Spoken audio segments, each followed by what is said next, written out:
कुछ साल पहले की बात है। एक स्कूल टीचर थी जिनका नाम मिसेस शर्मा था। स्कूल के पहले दिन वो अपने 5वीं क्लास के बच्चों के सामने खड़ी थी। उन्होंने एक झूठ बोला, जैसे कि ज़्यादातर टीचर्स करते हैं। उन्होंने बच्चों को देखा और कहा कि वो सबसे बराबर प्यार करती हैं। लेकिन ये नामुमकिन था क्योंकि आगे वाली लाइन में एक छोटा लड़का बैठा था। उसका नाम अर्जुन था।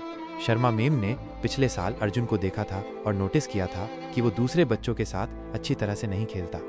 उसके कपड़े भी गंदे रहते हैं। अर्जुन उन्हें बिल्कुल भी अच्छा नहीं लगता था। शर्मा मैम को अर्जुन से इतनी नफरत बढ़ गई थी कि अब अर्जुन को दूसरे बच्चों के सामने नीचा दिखाने और उसके एग्जाम पेपर एक बड़ा फेल लिखने में मजा आने लगा था। स्कूल में शर्मा मैम को हर स्टूडेंट का पिछला रिकॉर्ड देखना पड़ता था, लेकिन उन्होंने अर्जुन की फाइल सबसे लास्ट में रखी। जब उन्होंने फाइनली अर्जुन की फाइल खोली तो वो शॉक हो गई।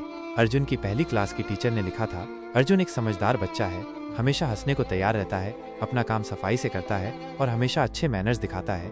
उसके साथ रहना खुशी की बात होती है। दूसरी क्लास की टीचर ने लिखा था, अर्जुन एक एक्सीलेंट स्टूडेंट है, वो सबको पसंद है, लेकिन वो परेशान है क्योंकि उसकी माँ बीमारी से गुजर रही है और उसके घर का माहौल जरा मुश्किल भरा है। तीसरी क्लास की टीचर ने लिखा था, उसकी माँ के गुजर जाने के कारण उस पर बुरा पड़ा है। वह अपनी तरफ से पूरी कोशिश करता है, लेकिन उसके पिता उसमें ज़्यादा इंटरेस्ट नहीं लेते। अगर कुछ किया नहीं गया तो उसके घर का माहौल उस पर बहुत बुरा असर डालेगा। चौथी क्लास की टीचर ने लिखा, अर्जुन अब बिल्कुल अलग रहता है और स्कूल में ज़्यादा इंटरेस्ट नहीं दिखाता। उसके ज़्यादा दोस्त भी नहीं है और कभी कभी तो वो क्लास में सो जाता है। यह सब देखकर मिस शर्मा को अपने आप पर शर्म आने लगी। उन्हें और बुरा तब महसूस हुआ जब उनके स्टूडेंट्स ने उन्हें दिवाली गिफ्ट दिए, जो सुंदर रिबन्स और कलरफुल पेपर्स में पैक थे, लेकिन अर्जुन का गिफ्ट एक न्यूज़पेपर में था। शर्मा मैम ने सबके बीच अर्जुन का गिफ्ट खोला। अंदर एक पुराना ब्रेसलेट था और एक परफ्यूम की बोतल थी जो थोड़ी सी भरी थी। बच्चे हंसने लगे, लेकिन मिस शर्मा ने जल्दी से बोला, ब्रेसलेट कितना सुंदर है, और परफ्यूम अपने हाथ पर लगा लिया।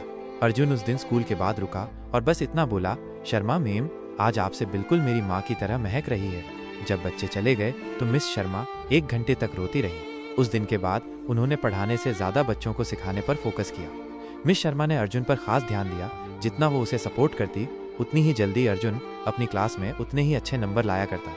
साल के एंड तक अर्जुन क्लास का सबसे इंटेलिजेंट स्टूडेंट बन गया था। 1 साल बाद मिस शर्मा को उनके दरवाजे के नीचे से अर्जुन का एक नोट मिला, जिसमें लिखा था कि वो उसकी ज़िंदगी की अब तक की बेस्ट टीचर है। 6 साल गुजर गए और उन्हें फिर एक लेटर आया जिसमें अर्जुन ने लिखा था कि उसने high school best top 3 student पर है और मिस शर्मा अब भी उसकी फेवरेट टीचर है। फिर 4 साल के बाद एक और लेटर आया। अर्जुन कॉलेज ग्रेजुएट होने वाला था। वो कह रहा था कि आप अब भी मेरी बेस्ट टीचर हो। 4 साल और गुजर गए और एक और लेटर आया। इस बार अर्जुन ने बताया कि उसने कॉलेज के बाद और आगे की पढ़ाई की और अब वो एक डॉक्टर बन गया है। लेटर के लास्ट में लिखा था अर्जुन चौहान MD। फिर एक और लेटर आया जिसमें अर्जुन ने बताया कि वो शादी करने वाला है और उसने मिस शर्मा से पूछा कि क्या वो उसकी शादी में उसकी माँ की जगह पर बैठे। मिस शर्मा मान गई और उस दिन उन्होंने वही ब्रेसलेट पहना जो बहुत साल पहले अर्जुन ने दिवाली गिफ्ट में शर्मा मैम को दिया था, और वही परफ्यूम लगाया जो अर्जुन को उसकी माँ की याद दिलाता था। अर्जुन ने मिस शर्मा को गले लगाया और उनके कान में बोला, थैंक यू मिस शर्मा, आपने मुझे स्पेशल फील करवाया और मुझे बताया कि मैं भी जिंदगी में कुछ कर सकता हूँ। मिस शर्मा की आंखों में आंसू आ गए। उन्होंने अर्जुन से कहा, नहीं अर्जुन, तुम बिल्कुल गलत समझ रहे हो। तुमने मुझे सिखाया है कि मैं कुछ अच्छा कर सकती हूँ। तुमसे मिलने से पहले मुझे पता ही नहीं था कि बच्चों को पढ़ाते कैसे हैं। इस कहानी से हम सबको यही नसीहत मिलती है कि किसी भी इंसान की बुरी हालत देखकर हमें उनसे नफरत नहीं करना चाहिए, क्योंकि हमें नहीं पता वो इंसान अपनी ज़िंदगी में किस कंडीशन से गुजर रहा है। आपको हमारी वीडियो अच्छी लगी हो तो प्लीज़ लाइक करें, अपने फ्रेंड्स एंड फैमिली में शेयर करें और हमने चैनल को सब्सक्राइब करें। Thanks for watching the video.